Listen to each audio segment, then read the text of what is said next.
Hello everyone, welcome to my YouTube channel Nursing Education. Today I'll be talking about the Nclex questions of maternity nursing and its answer, as well as the explanation or rationale of the answer.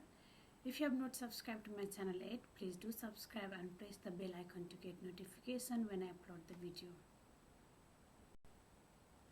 Question number 1.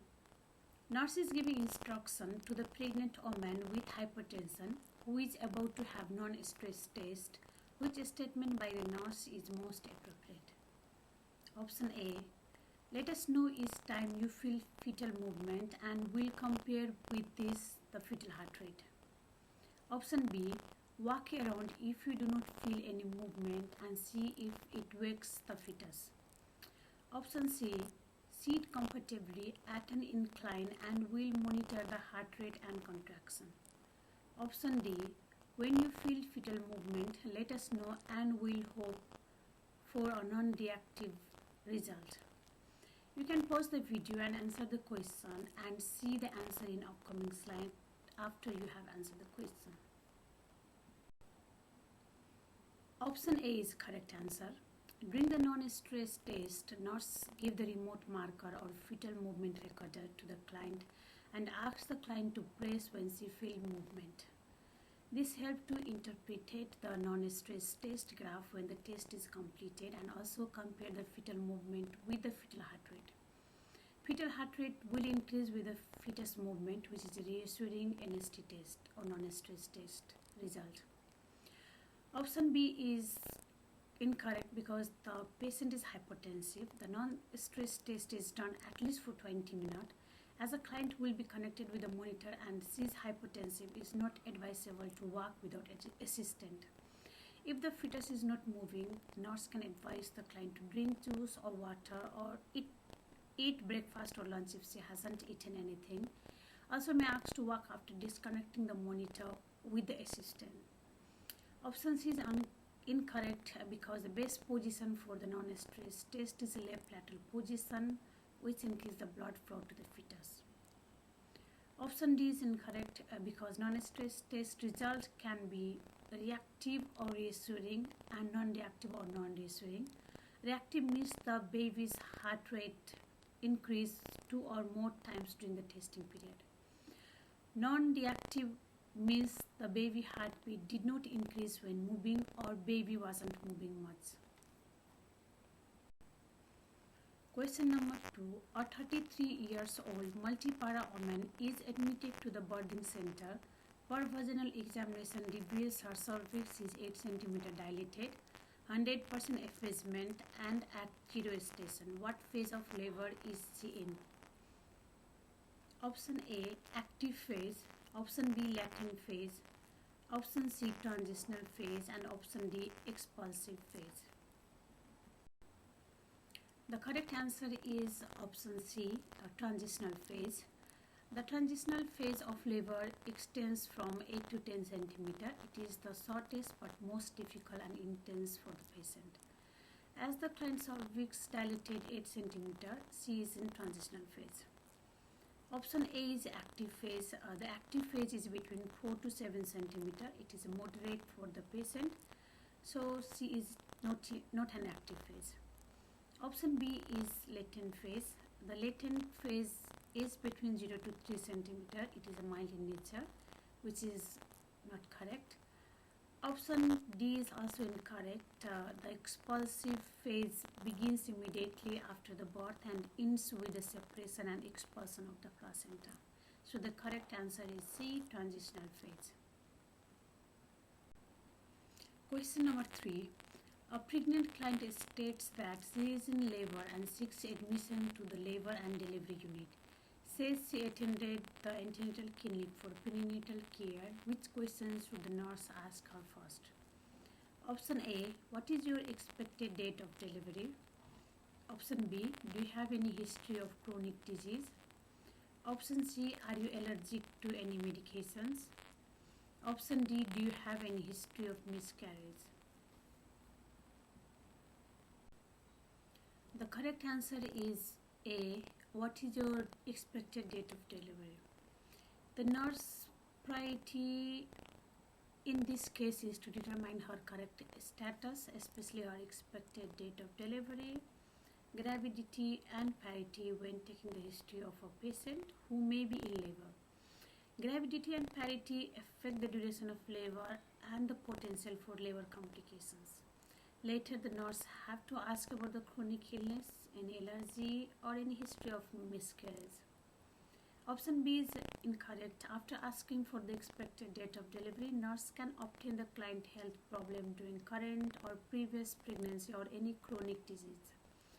Option C is also incorrect. Asking about any non-allergy may be done after asking about any prior ultrasonographic examination and results and bleeding during pregnancy or labor. Option D is also incorrect. This may be asked after obtaining the expected date of delivery. Question number 4. During the second stage of labor, how frequently nurse should assess the patient's uterine contractions? Option A, every 10 minutes. Option B, every 15 minutes. Option C, every 30 minutes. And option D, every 60 minutes. The correct answer is option B, every 15 minutes. During the second stage of labor, the nurse should assess the duration of contraction, frequency, and the strength of the contraction every 15 minutes. If maternal or fetal problems are detected, the more frequent monitoring are required.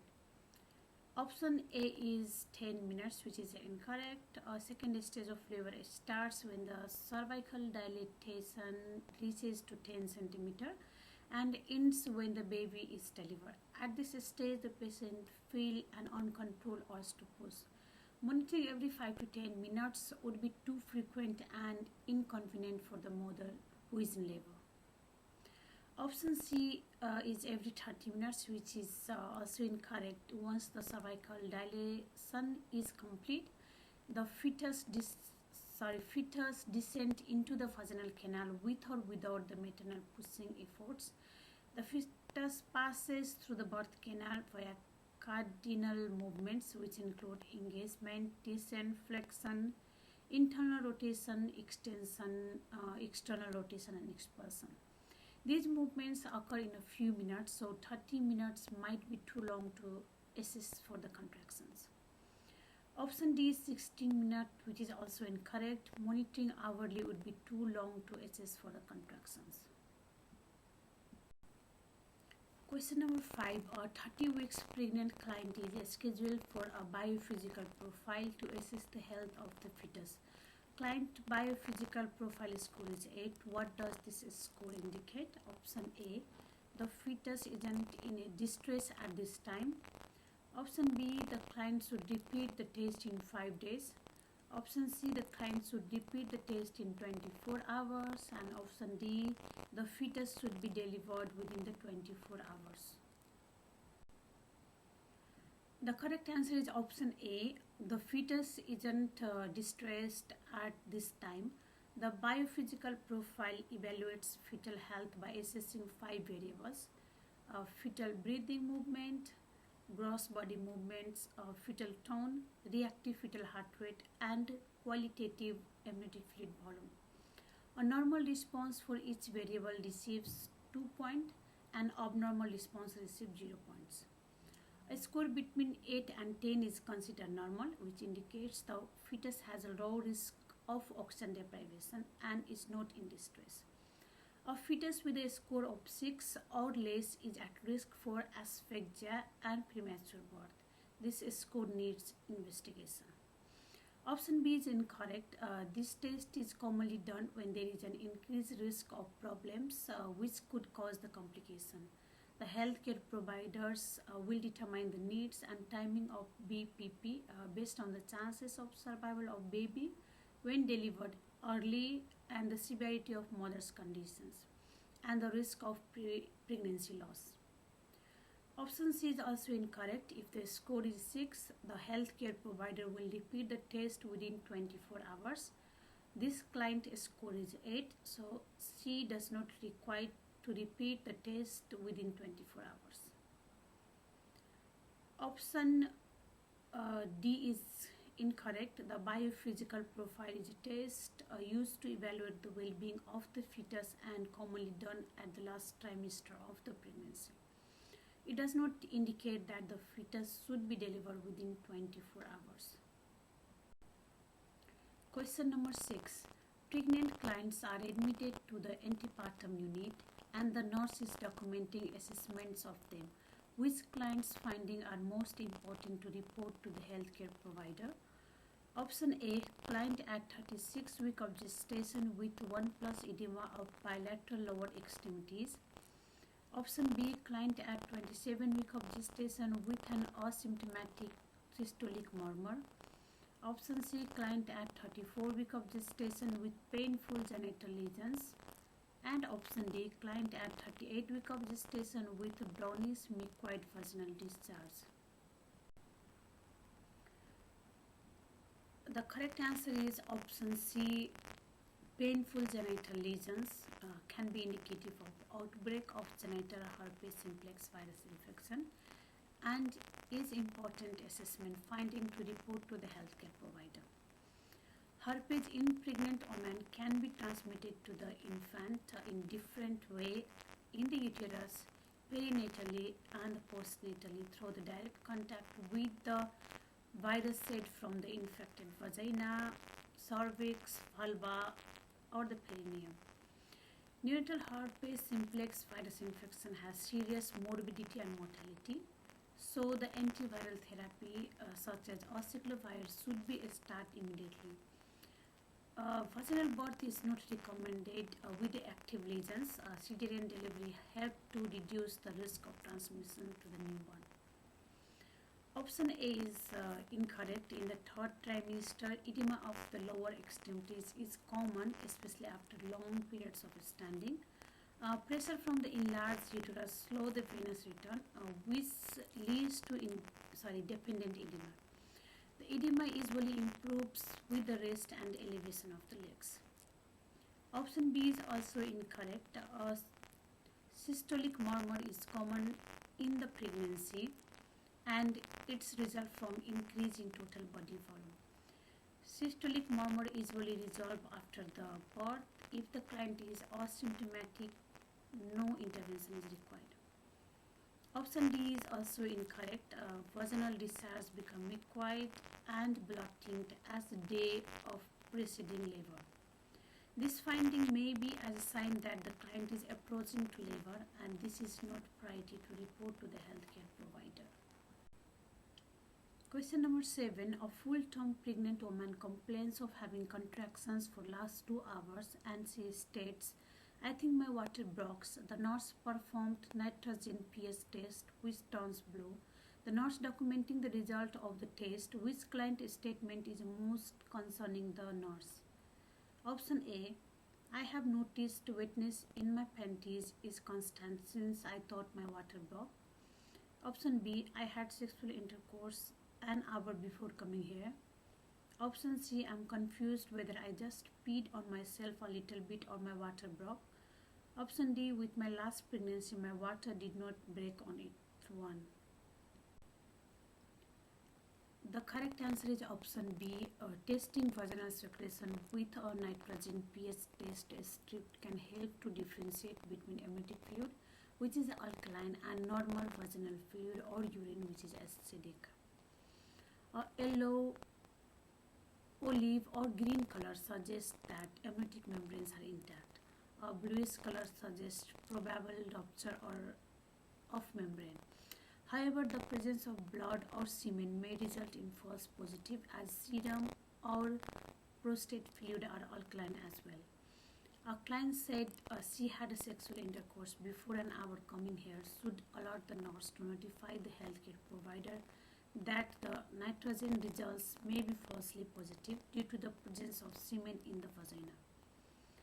Option A is incorrect. Constant wetness of the panties may indicate leaking amniotic fluid and this statement is not concerning.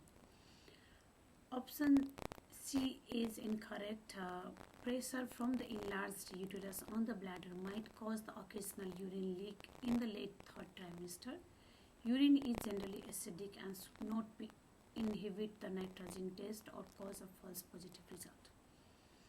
Option D is also incorrect. This statement does not inhibit the nurse's ability to judge the accuracy of nitrogen. Nitrogen pH test for rupture of membrane. Yellow color, olive yellow color, olive green color indicates the result is negative, which means the membrane probably intact. Blue green, blue gray and deep blue color indicate the positive result, which means that membrane is probably ruptured. Question number 8. 37 weeks pregnant client brought to the hospital following a motor vehicle collision in a stable condition. The client is secured on a backboard. Suddenly she becomes pale with a blood pressure of 85/55 mmHg. Which action should the nurse take first? Option A. Administer the IV 10% glucose bolus. Option B. Ask about her chronic illness.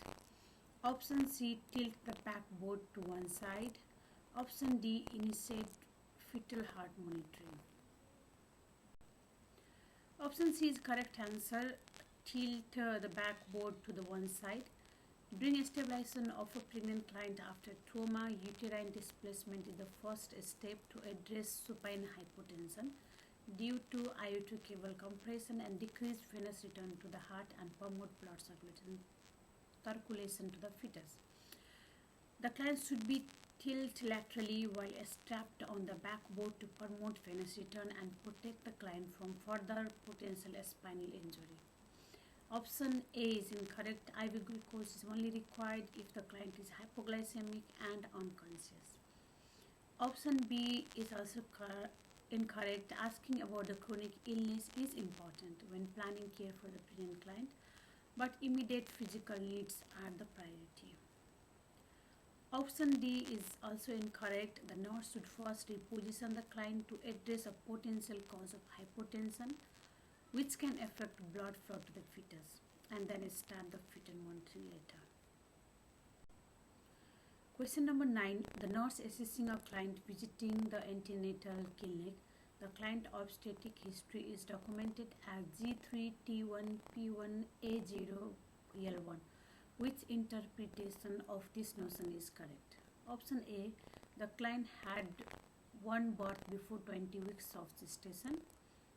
Option B. The client had one birth between 20 weeks 0 days and 36 weeks 6 days gestation.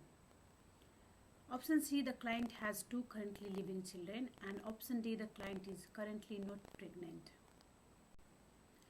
The correct answer is B. Let me tell you about GTPAL. G is gravida, the number of times a woman has been pregnant regardless of pregnancy outcome. T is term, the number of pregnancies delivered at 37 weeks, 0 days gestation and beyond. P is preterm, the number of pregnancies delivered between 20 weeks 0 day gestation to 36 weeks 6 days gestation. A is abortion, the number of pregnancies ending before 20 weeks 0 days gestation. This may be spontaneous or induced abortion. L is living, the number of currently living children. So the option B is correct. The client G3T1P1A0L1 has been pregnant 3 times, that is G3, had 1 term birth, that's a T1, 1 preterm birth, that is a P1, and 0 abortion, that is A0, and 1 currently living children. The client had 1 preterm between 20 weeks 0 days and 36 weeks 6 days, which is correct answer. Option C is incorrect. The client has only 1 currently living children as indicated by the L1. Option D is also incorrect. The client is currently pregnant. If the client is currently pregnant, the number of pregnancy or gravida G will be greater than the number of birth, term, preterm and abortion combined. So T1, P1 and A0, if you combine these 3, there is only 2 birth, T1 and P1, and C is G3, which means that the client is pregnant currently. Question number 10. The nurse monitoring the pregnant client and nurse found she is experiencing late decelerations. Which of the following actions would the nurse take? Select all that apply. Option A. Prepare for an oxytocin infusion. Option B. Reposition the client on her left side. Option C. Start intravenous magnesium sulfate. Option D. Administer oxygen via face mask. And option E. Discontinue oxytocin infusion. Option B, D and E is correct answer. Late deceleration are an non-assuring fetal heart pattern which requires immediate intervention. The nurse should place the client in left lateral position, administer oxygen via face mask and discontinue oxytocin if patient is on the oxytocin infusion. When you reposition the client, it will relieve the vein cava compression and increase the blood flow to the fetus. Administration of oxygen will correct the maternal hypoxia. Oxytocin infusion should be stopped because uterine contraction decrease the uteroplacental blood flow. Option A is incorrect. We have to stop the oxytocin infusion. We should not start it. Option C is incorrect. Magnesium sulfate is given for the client with the preeclampsia or eclampsia. It has no use for the late deceleration.